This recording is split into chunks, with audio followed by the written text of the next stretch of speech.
നമസ്കാരം കൂട്ടുകാരെ, പുതിയൊരു വീഡിയോയിലേക്ക് എല്ലാ കൂട്ടുകാർക്കും സ്വാഗതം. അപ്പോഴേ ഇന്ന് തോട്ടിൽ നനയ്ക്കുകയും കുളിക്കുകയും ആകാമെന്ന് തീരുമാനിച്ചു. അതിന് ഞാൻ തോട്ടിൽ നനയ്ക്കാൻ പോവുകയാണ്, അതോടൊപ്പം കുളിക്കാനും.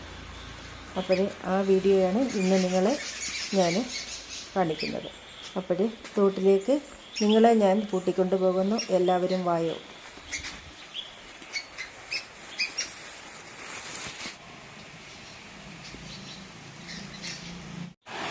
ഇപ്പോൾ നമ്മുടെ തോട്ടിൽ ചെന്നു ശുദ്ധമായ വെള്ളം ഒഴുകി വരുന്നുണ്ട്. അപ്പോഴേ കുറച്ച് കല്ലേ ഉള്ളൂ നനയ്ക്കാൻ. കല്ലൊക്കെ ഏകദേശമൊക്കെ മുങ്ങിയിരിക്കുകയാണ്. അപ്പോഴേ ഞാൻ നോക്കിയപ്പോഴേ ഈ ഗേറ്റാണെങ്കിൽ തോടിനക്കരെയുള്ള ഒരാളുടെ വസ്തുവും അതിനോട് ചേർന്ന ഗേറ്റുമാണ്. അപ്പോൾ ഇത് പൂട്ടിയിരിക്കുകയായിരുന്നു. അതിൻ്റെ ഇങ്ങേ വശത്ത് ചെറിയൊരു വാതിലുണ്ട്. ആ വാതിൽ കൂടെ ഞാൻ തോട്ടിലേക്ക് തുണി നനയ്ക്കാനായിട്ട് പോവുകയാണ്. വൈകുന്നേരം ഏകദേശം 5 മണി കഴിഞ്ഞ സമയത്താണ് ഞാൻ അലക്കാനും കുളിക്കാനും തോട്ടിലേക്ക് പോയത്. എന്നാൽ പെട്ടെന്ന് ആകാശം കറുത്തിരുണ്ട്. മഴ വരുമെന്ന് ഞാൻ കരുതി. പെട്ടെന്ന് കുളിയും നനയും ഒക്കെ കഴിഞ്ഞ് ധൃതിപ്പെട്ട് വീട്ടിലേക്ക് പോകുന്ന വീഡിയോ ആണിത്. പ്രകൃതി ഭംഗി നിറഞ്ഞ ഈ ഒരു വൈകുന്നേരത്തെ വിശേഷങ്ങൾ നിങ്ങൾക്കും ഇഷ്ടപ്പെടുമെന്ന് കരുതുന്നു. നിങ്ങളുടെ അഭിപ്രായങ്ങൾ പങ്കുവയ്ക്കുമല്ലോ.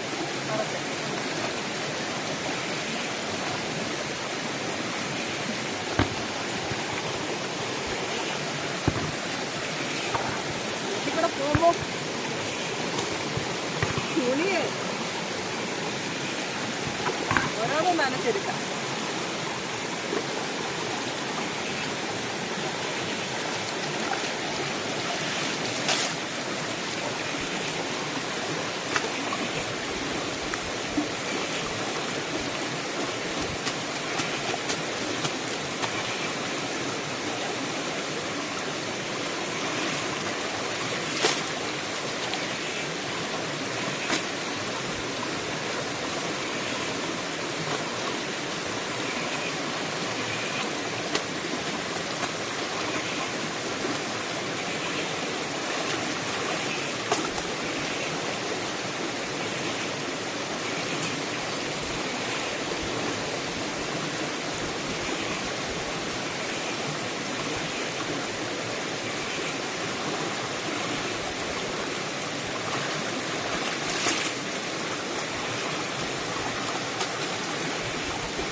സോപ്പോട് കൊണ്ടുവന്നില്ല ഞാൻ. വീടിനടുത്ത് ഉള്ള ഒരാളൂടെ കുളിക്കാനും നനയ്ക്കാനും വന്നിട്ടുണ്ടായിരുന്നു. പിന്നെ ഞാൻ അവരോടാണ് സംസാരിച്ചുകൊണ്ടാണ് നനയ്ക്കുന്നത്. ആ ഭാഗം ഇവിടെ കട്ട് ചെയ്യുകയാണ്. അപ്പോഴേ തോട്ടിലെ നനയും കുളിയും ഒക്കെ ധൃതി വെച്ച് നടത്തുകയാണ്. നേരെ സന്ധ്യയോടെ എടുക്കുന്നു, അതുപോലെ തന്നെ മഴയും വരുന്നു. അപ്പോഴേ ധൃതിപ്പെട്ട് തുണി നനച്ചെടുക്കുകയാണ്. അതിനുശേഷം കുളിച്ചിട്ട് പോകാമെന്ന് വിചാരിക്കുന്നു. നല്ല വെള്ളമാണ് കുളിക്കുന്നത്. അപ്പോൾ പിന്നെ കുളിക്കുന്നത് ഒരു ആശ്വാസം നൽകുന്ന കാര്യം തന്നെയാണ്. അപ്പം കുളിച്ചിട്ടേ ഞാൻ പോകുന്നുള്ളൂ. പണ്ട് സ്കൂൾ വിട്ട് വരുമ്പോഴേ, അതായത് 4 മണിക്ക് സ്കൂൾ വിടത്തില്ലേ, ഒരു 4:30 ആകുമ്പോഴേ വീട്ടിലെത്തും. വീട്ടിലെത്തി അമ്മ ഭക്ഷണമൊക്കെ ഉണ്ടാക്കി വെക്കുകയാണെങ്കിൽ അതൊക്കെ കഴിച്ചിട്ട് നേരെ ഒരു തോർത്തും എടുത്തോണ്ട് തോട്ടിലോട്ടാണ് വരുന്നത്. പിന്നെ ഇതിൽ ചാടി കുളിക്കുക, താഴെ ചിറക് കെട്ടുക. പിന്നെ എവിടെയെങ്കിലും വാഴപ്പിണ്ടി ഉണ്ടെങ്കിൽ വാഴപ്പിണ്ടി ഇപ്പുറത്തെ നമ്മുടെ ഈ വരുന്ന വഴിക്കൊക്കെ കണ്ടമാണ്. അപ്പം അതിൽ വാഴപ്പിണ്ടി കിടക്കും. ഞാനും കൂട്ടുകാരികളും എല്ലാം കൂടെ ചേർന്ന് വാഴപ്പിണ്ടി വെട്ടിക്കൊണ്ട് വന്ന് പിന്നെ അതിൻ്റെ പുറത്ത് ഇപ്പം ഇതിലും കുഴിയൊക്കെ ഉണ്ടായിരുന്നു തോടിന്.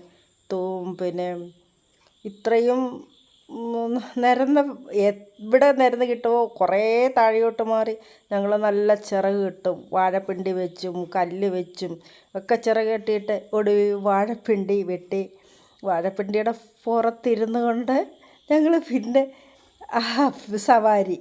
അയ്യോ, എന്തൊരു രസമായിരുന്നു ആ കാലം. അതൊക്കെ പോയില്ലേ. അങ്ങനെ കുളിയും നനയും ഒക്കെ കഴിഞ്ഞ് ഞാൻ വീട്ടിലോട്ട് പോവുകയാണ്. അപ്പോൾ ഈ വീഡിയോ കണ്ട് കൂട്ടുകാർക്കൊക്കെ ഇഷ്ടപ്പെട്ടു എങ്കിൽ പുതുതായി കാണുന്ന കൂട്ടുകാർ ഒന്ന് സബ്സ്ക്രൈബ് ചെയ്തേക്കണേ. അതുപോലെ തന്നെ ലൈക്ക് ഇടാൻ മറക്കല്ലേ. പിന്നൊരു ഓപ്ഷനുണ്ട്, ഹൈപ്പ്, അത് ചെയ്യാനും മറക്കരുതേ.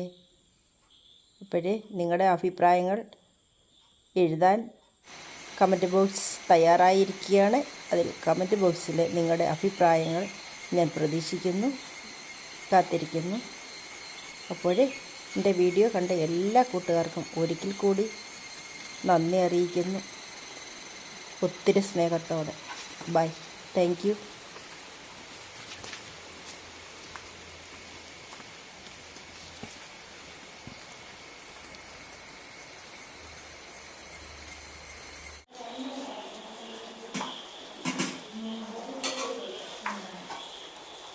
തോട്ടിൽ നിന്ന് വന്നപ്പോൾ ഭയങ്കര വിശപ്പ്.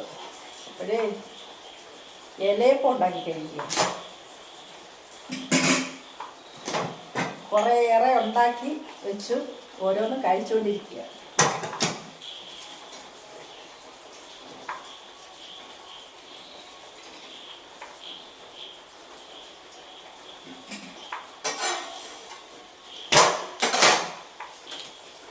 ഓട്ടട ചുടുകയാണ്. ഓട്ടട